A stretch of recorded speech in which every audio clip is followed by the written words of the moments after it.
یہ بات ہے قرآن کی، یہ بات ہے اس انسان کی جس نے رسول اللہ کا دل توڑ کر رکھ دیا۔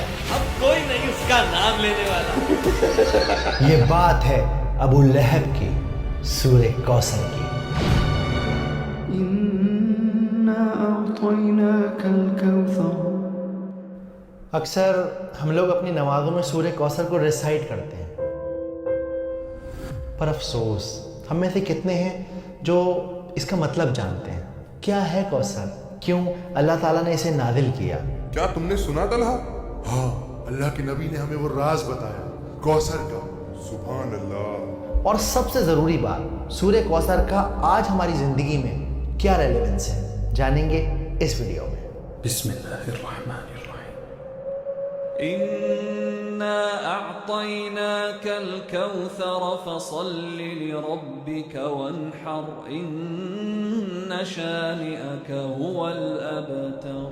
سورہ کوثر قرآن کی سب سے چھوٹی سورت ہے۔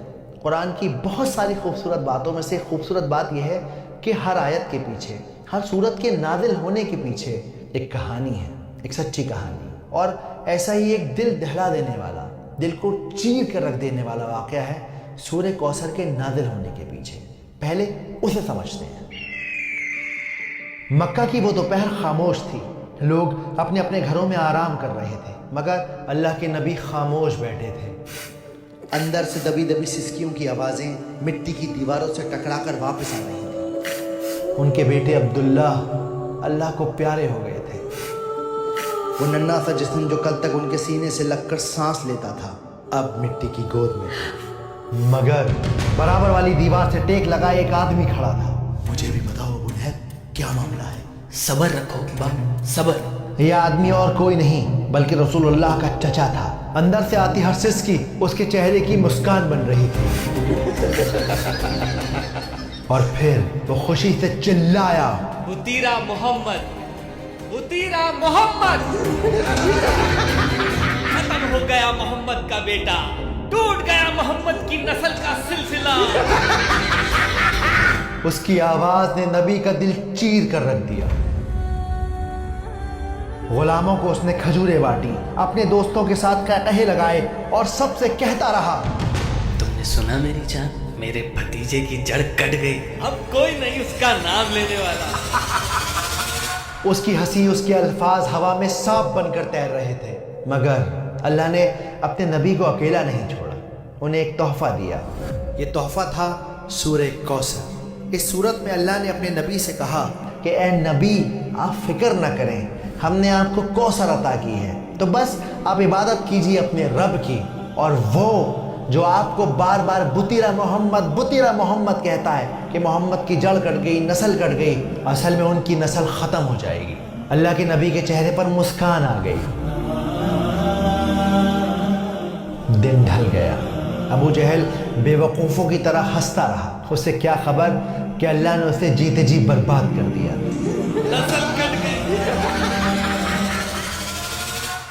تو میرا خیال ہے کہ ابھی اس لمحے اب اس بات کو اپنے دل میں اتار لیجئے کہ سورہ کوثر کو آپ اس لیے ریسائٹ مت کیجئے کہ وہ چھوٹی سورت ہے، بلکہ آپ اس لیے ریسائٹ کیجئے کہ اللہ تعالیٰ نے وہ ایک تحفے کے طور پہ ہمارے نبی صلی اللہ علیہ وآلہ وسلم کو دی ہے، تاکہ انہیں یہ احساس دلایا جا سکے کہ ان کا اسٹیٹس اتنا ہائی ہے، ان کا مقام اتنا اونچا ہے کہ اللہ سبحانہ و تعالیٰ خود انہیں تسلی دے رہے ہیں، ان کو کنسول کر رہے ہیں۔ ابو اروا، سنا تم نے؟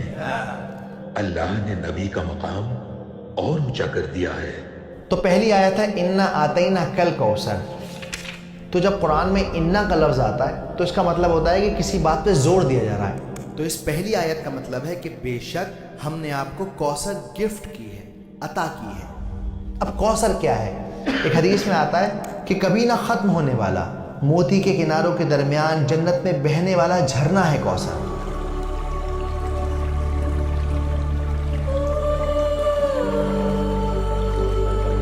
جس کا پانی برف سے ٹھنڈا ہے، جس کا پانی شہد سے میٹھا ہے اور جس کا پانی دودھ سے زیادہ سفید ہے، وہ ہے کوثر۔ اب یہاں پر آتینا کا جو لفظ ہے اس کا مطلب ہوتا ہے تحفہ دینا، گفٹ دینا۔ اگر آپ آج کے ماڈرن دور میں سائیکولوجیکلی دیکھیں تو دنیا میں انسان کسی بھی انسان کو 7 وجہوں سے گفٹ دیتا ہے. صرف 7 ریزن ہے جس کی وجہ سے ہم ایک دوسرے کو تحفے دیتے ہیں. جیسے کسی سے کام نکلوانا ہو, کسی کی شادی ہو, کوئی فیسٹیول ہو, یا پھر کسی کے ساتھ تعلقات مینٹین کرنے ہوں, یا کسی نے کوئی اچھا کام کیا ہو تو شاباشی دینے کے لیے آپ تحفہ دیتے ہیں. لیکن اللہ سبحانہ و تعالیٰ یہاں پر آپ صلی اللہ علیہ وآلہ وسلم کو جو تحفہ دے رہے ہیں وہ تحفہ اس وجہ سے دے رہے ہیں کہ وہ انہیں امپورٹنس فیل کرانا چاہتے ہیں کہ ساری کائنات میں آپ بہت زیادہ امپورٹنٹ ہیں, اتنے امپورٹنٹ ہیں کہ اللہ رب العزہ آپ کو خود کنسول کر رہے ہیں, آپ کا مقام اونچا کر رہے ہیں. کوثر جنت کا جھرنا تو ہے, اس کے علاوہ اور کیا تحفے دیے ہیں اللہ نے. اللہ سبحانہ و تعالیٰ نے ہمارے نبی کو قرآن دیا ہے جو ہمیشہ رہنے والا ہے اور آج بھی ہمارے ساتھ اور ہمیشہ رہے گا. اس کے علاوہ اور کیا تحفے دیے ہیں اللہ نے. اور سب سے بڑا تحفہ یہ ہے اللہ نے اپنے نبی کا نام تا قیامت زندہ رکھا ہے, اپنے نام کے ساتھ جوڑ دیا ہے نبی کا نام. واقعی سبحان اللہ. اس کے علاوہ انہیں بیٹیاں دی ہیں. بار بار ابو لہب کہہ رہا تھا کہ بطیرہ محمد, بطیرہ محمد, کوئی لڑکا نہیں ہے ان کا, کیا نام چلے گا ان کا. لیکن آپ دیکھیں آج بھی ہم اپنی بچیوں کے نام آپ صلی اللہ علیہ وسلم کی بیٹیوں کے نام پر رکھتے ہیں, آج بھی انہیں یاد کرتے ہیں. رقیہ, فاطمہ. اس کے علاوہ اللہ سبحانہ و تعالیٰ نے آپ صلی اللہ علیہ وسلم کو صحابیوں کو تحفہ دیا جو ان کے ساتھ کھڑے تھے, جنہوں نے اپنے جسموں پہ چوٹ کھائیں صرف اس لیے کیونکہ اسلام حق کی راہ تھی, کیونکہ نبی کا پیغام تھا. تو انا اعطیناک الکوثر. اگلی آیت فصلی لربک وانحر. تو اب جب ہم نے آپ کو تحفہ دے دیا ہے تو آپ کو کیا کرنا چاہیے؟ آپ کو چاہیے کہ اپنے رب کی عبادت کریں اور قربانی کریں. دیکھو جنرلی دنیا میں 2 طرح کی عبادتیں ہوتی ہیں, ایک ہوتی ہے پرائیویٹ عبادت, ایک ہوتی ہے پبلک عبادت. پرائیویٹ عبادت کیا ہے؟ نماز پڑھنا, تہجد پڑھنا. پبلک عبادت کیا ہے؟ قربانی کرنا, اس کا گوشت لوگوں میں بانٹنا, لوگوں کی مدد کرنا. تو اللہ سبحانہ و تعالیٰ اس آیت کے اندر ان دونوں عبادتوں کا ذکر کر رہے ہیں. اب یہاں پر یہ جو ونحر کا لفظ ہے اس کا مطلب ہوتا ہے قربانی دینا. اسی لیے عید الاضحیٰ کے دن کو یعنی کہ بقرعید کے دن کو یوم النحر بھی کہا جاتا ہے, یعنی قربانی کا دن. تو فصلی لربک وانحر, عبادت کیجئے اور قربانی کیجئے. اور تیسری آیت ہے ان شانیک هو الابتر. اسکالر کہتے ہیں کہ جو شانیہ کا جو لفظ ہے, شانیہ اس کا مطلب ہوتا ہے دشمنی, لیکن ایسی دشمنی کہ انسان اس کے اندر اپنی عقل کھو دے, اس کا دماغ کام کرنا بند کر جائے. اب آپ نوٹ کریے اللہ کے رسول کے گھر میں ایک انتقال ہو گیا ہے, لیکن یہ ابو لہب یہ مذاق اڑا رہا ہے, مٹھائیاں بانٹ رہا ہے, اس کی عقل نے کام کرنا بالکل بند کر دیا. ایک انسان کی جو بیسک ہیومینٹی ہوتی ہے وہ اس کی عقل کام نہیں کر رہی.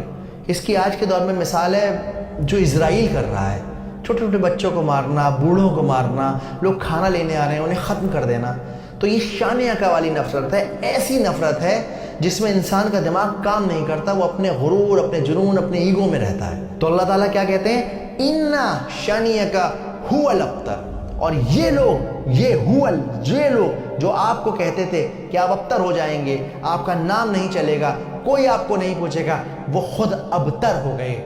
وہ جس کی جڑ کٹ گئی, جس کی نسل ختم ہو گئی, جو برباد ہو گیا, جس کو کوئی پوچھنے والا نہیں ہے. اور جو اس بات کا ثبوت ہے کہ رسول اللہ کو ساری دنیا جانتی ہے اور ابو لہب کو ہم لوگ جانتے ہیں, لیکن لعنت کے ساتھ اس کا نام لیتے ہیں. لیکن آج اس صورت کا ہماری زندگی میں کیا ریلیونس ہے؟ کیسے ہم اس صورت کو اپنی زندگی میں اتار سکتے ہیں؟ دیکھیے آج بھی اکثر ایسا ہوتا ہے کہ ہم پریشان ہوتے ہیں نا تو لوگ تانا مارتے ہیں, 4 لوگوں میں بیٹھ کر مذاق بناتے ہیں. ایون جب گھر میں بیٹیاں پیدا ہوتی ہیں نا تو اپنا ماتھا پیٹ لیتے ہیں. انسان اس طرح کی حرکتیں کرتا ہے نا تو ایکچولی وہ ابو لہب کی راہ پہ چل پڑتا ہے. ابو لہب کیا کہتا تھا؟ محمد کا کوئی بیٹا نہیں, ختم ہو جائے گا اس کا نام اس کے بعد. اس کی سوچ یہ تھی کہ انسان کی جو نسل ہے وہ صرف اور صرف لڑکے سے چلتی ہے. ہمارے معاشرے میں آج کتنے ایسے لوگ ہیں جو اس طرح کی باتیں سوچتے ہیں, بیٹیوں کو بوجھ سمجھتے ہیں, لڑکوں سے اپنے خاندان اور نسل کو چلانے کی کوشش کرتے ہیں. انہیں لگتا ہے میرا خاندان تو جب ہی چلے گا جب میرے گھر میں لڑکا پیدا ہو جائے گا, چاہے اس خاندان کو محلے کے باہر کوئی جانتا نہ ہو, شہر کے باہر کسی کو پتہ بھی نہ ہو اس خاندان کے بارے میں, لیکن چاہیے صاحب لڑکا ہی لڑکا. تو اس لیے اس طرح کی سوچ سے بچیں, قرآن کو مطلب کے ساتھ سمجھیں, اور جب کوئی پریشان ہو تو اسے تسلی دیں, اسے کمفرٹ کریں. اکثر ہم لوگ نا کسی کو کمفرٹ کرنا بہت زیادہ اوور کر دیتے ہیں، اور جب وہ بندہ چپ نہیں ہوتا، سمجھتا نہیں ہے ہماری بات، ہم جھجلا جاتے ہیں، اس سے ناراض ہو جاتے ہیں. پر ایکچولی ایسا نہیں کرنا ہے. آپ کو بس اسے یقین دلانا ہے میں ہوں تمہارے ساتھ. جیسے اللہ سبحانہ و تعالیٰ نے صرف اور صرف 3 آیتوں میں اپنے نبی کو تسلی دے دی. اب آپ کے اور میرے لیے کوثر کیا ہے؟ آپ کے اور میرے لیے کوثر ہے ہماری صحت، ہماری اولاد، ہمارا گھر، فری وقت، ہر وہ چیز جو آپ کو ملی ہوئی ہے وہ ایکچولی کوثر ہے. ورنہ ذرا باہر نکل کے دیکھیے، لوگوں کی صبح اسپتالوں کی لائن میں ہو رہی ہے، لوگوں کی شامیں قبرستان میں فاتحہ پڑھتے ہوئے گزر رہی ہیں. تو اگر آپ کی زندگی میں کوئی چھوٹی موٹی پریشانی ہے، اداس نہ ہو، اپنی نعمتوں کو کاؤنٹ کریں، دیکھیں کہ آپ کو اللہ نے کیا کیا دیا ہے، اور اس طرح سے سورہ کوثر کو اپنے اندر اتاریں. اگلی بار جب آپ نماز پڑھیں سورہ کوثر کو ریسائٹ کریں تو یاد رکھیں کہ یہ بہت ہی بہت ہی بہت ہی امپورٹنٹ سورت ہے. امید کرتا ہوں بات سمجھ آئی ہوگی، ویڈیو پسند آئی ہوگی.